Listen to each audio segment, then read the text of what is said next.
జై శ్రీమన్నారాయణ. నేను మొన్న జూన్ 9వ తారీఖున శంషాబాద్ దగ్గరలో, తెలంగాణలోని శంషాబాద్ దగ్గరలో అమ్మపల్లి అని ఉంటుంది. అక్కడ కోదండ రామాలయం టెంపుల్ ఉంటుంది. అక్కడికి వెళ్ళిన నేను. ఎంత బాగా రాములవారి కళ్యాణం జరిగిందంటే చాలా బాగా జరిగింది. అందుకని మీరందరూ కూడా చూడాలనే ఉద్దేశంతో నేను ఈ వీడియో చేస్తున్నాను. చూడండి.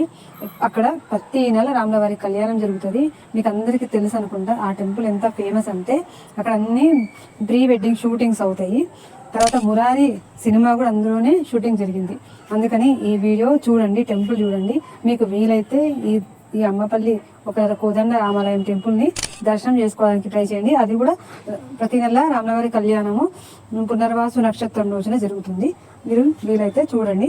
ఇప్పుడు జూన్ 9వ తారీఖు నేను వెళ్ళి పెట్టినాను. తర్వాత మీకు ఎప్పుడు జూలై 6వ తారీఖున జరుగుతుంది.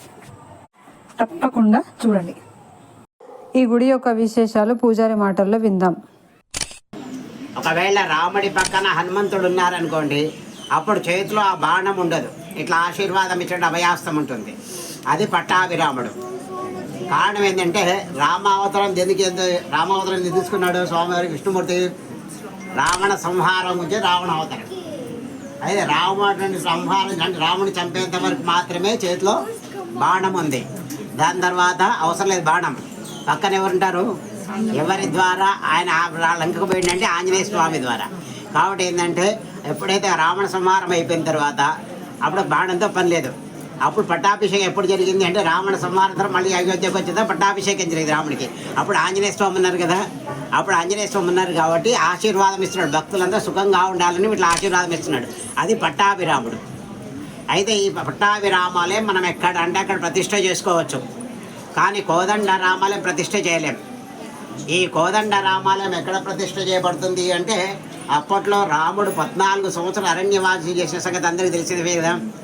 అరణ్యవాసం చేసినప్పుడు ఎక్కడైతే విశ్రాంతి తీసుకున్నారో ఆ ప్రాంతంలో మాత్రమే ఈ కోదండ రామాలయం ప్రతిష్ట చేయబడుతుంది. అంటే దీన్ని ఆధారంగా తీసుకుంటే ఏంటి, అప్పుడు రాముడు అరణ్యవాసం వచ్చినప్పుడు సేద తీర్చుకునే ప్రదేశం అన్నమాట ఇదంతా. అంటే ఇదంతా దండకారణ్యంలో కొంత భాగం. అందుకని ఇటు కోదండ రాముడు.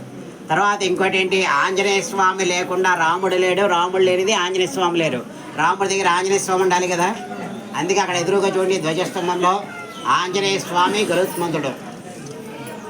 ఇక్కడ ఉన్న విశేషమైంది, మన అందరి కోరిక ఒకటి ఎవరు చెప్పుకుంటాం?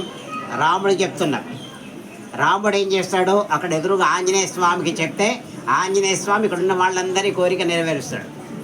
అంటే రాముడికి ఆంజనేయ స్వామి మధ్యలో మనం ఎవరైనా అడ్డంగా ఉన్నాం అనుకోండి, మన కోరిక అక్కడ దాకా పోతుంది, అక్కడ దాకా ఆంజనేయ స్వామి పోయిపోదు, మన కోరిక నెరవేరదు. కాబట్టి ఎప్పుడు కూడా ఏ గుళ్ళో కూడా రాముడికి ఆంజనేయ స్వామి అడ్డంగా ఉండొద్దు. తర్వాత ఏ గుళ్ళో పోయినా కానీ దేవుడికి ధ్వజస్తంభానికి అడ్డంగా ఉండొద్దు. తర్వాత ఇక్కడ విగ్రహాలు చూడండి, మనకు ఎంత పాత విగ్రహాలు చూసినా వేరే గుళ్ళల్లో విగ్రహాలు ఎట్లా ఉంటాయి, మన శరీరాకృతి ఏ విధంగా ఉందో ఆ విధంగా ఉండి మకర తోరణం అంటే ఆర్చ్ అనేది ఇత్తడిది కానీ వెండిది కానీ ఉంటుంది. కానీ ఇక్కడ మనకు అట్లా కాకుండా రాముడు మకర తోరణం ఏకశిల, అంటే రాముడు ఆర్చ్ సింగిల్ స్టోన్. అట్లాగే సీతమ్మ వారు మకర తోరణం ఏకశిల, అట్లాగే లక్ష్మణస్వామి మకర తోరణం ఏకశిల. అంటే ఇట్లా మకర తోరణంతో కలుపుకున్నటువంటి ఏకశిలారాతి విగ్రహాలు మొదలు 11వ శతాబ్దంలో తయారు చేసినటువంటి విగ్రహాలండి. 11వ శతాబ్దం అంటే 1000 సంవత్సరాల పైన.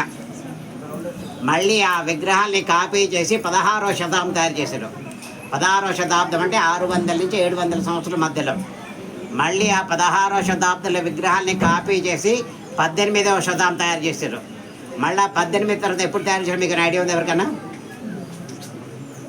మన అయోధ్యలో ప్రతిష్ఠ చేసినట్టు బాలరాముడికి ఇట్లనే మకర తోడంతో కలుపుకున్న ఏకశిలారాతి విగ్రహం. అంటే ఇట్లా మకర తోడంతో కలుపుకున్న ఒక విగ్రహం తయారు కావాలంటే ఈ క్యాలిక్యులేషన్ అంటే ఈ లెక్కలు చూసుకుంటే ఎన్ని సంవత్సరాలు పడుతుంది? 3 సంవత్సరాలకు ఒక విగ్రహం తయారవుతుంది. మకర తోరణంతో కలుపుకున్న విగ్రహం 3 సంవత్సరాలకు ఒక విగ్రహం తయారవుతాయి. అయితే ఇక్కడ లోపల ఉన్నటువంటి విగ్రహాలు 18వ శతాబ్దంలో ప్రతిష్ఠ చేసినటువంటి విగ్రహాలు. అంటే 300 నుంచి 400 సంవత్సరాల మధ్యలో ప్రతిష్ఠ చేసినటువంటి విగ్రహాలు. ఇంకొక విశేషం, మనం ఇక్కడికి అందరికీ రాముడి దగ్గరికి వస్తున్నాం తెలిసి తెలవకుండా మనకు దశావతారాల దర్శన భాగ్యం. అది ఎట్లా? రాముడి రాతి మకర తోరణంలో దశావతారాలు ఇక్కడ చూడండి, మీకు అవపడుతుంది. గంధం పెట్టిన చుట్టు పైన రాముడి రాతి ఆర్చలో. అంటే ఇక్కడ విశేషం ఏంది, విష్ణుమూర్తికి 10 గుళ్ళు ఎంత విశేషమో ఈ ఒక్క గుడికి వస్తే అంత విశేషం. ఈ విధంగా దశావతారాలతో కలుపుకున్నటువంటి విగ్రహాలు మన భారతదేశం మొత్తంలో 7-8 గుళ్ళ కంటే ఎక్కువ లేవు. అందులో మనది ఒకటి. ఏదన్నా స్వామివారు మంచి పవర్ఫుల్ అండి. ఇక్కడ ఏంటంటే ఇట్లాగే 10 మంది వచ్చారంటే 10 మందిలో యావరేజ్గా 8 మంది మాకు చెప్పేది ఏంటంటే ఇక్కడికి వచ్చి మేము దర్శనం చేసుకొని పోయిన తర్వాత మాకు చాలా మంచిగా అవుతుంది అని చెప్పిన వాళ్ళే.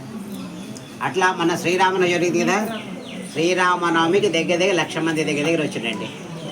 అయితే అప్పుడు అందరికీ అవకాశం కల్పించలేము కదా స్వామివారికి, ఇట్లా కళ్యాణ భక్తులకి. అందుకే ఇక్కడ స్వామివారు ఈ విధంగా ప్రతి నెల కళ్యాణం చేయించుకోవడం నిర్ణయించుకున్నారు. కారణం ఏంటంటే ఇట్లాగే భక్తులు ఎవరికి వీలవుతే వాళ్ళు రావచ్చు అన్న ఉద్దేశంతో ఈ విధంగా కళ్యాణం జరుగుతుంది. మళ్ళీ వచ్చే నెల ఇవాళ అయిపోయింది, మళ్ళీ జూలై 6వ తారీఖు శనివారం రోజు మళ్ళీ కళ్యాణం ఉందండి.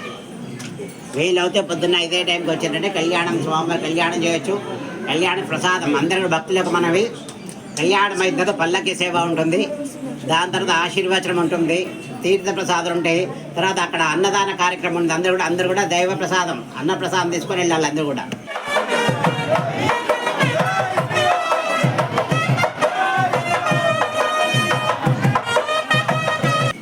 గజారామచంద్ర భగవానికి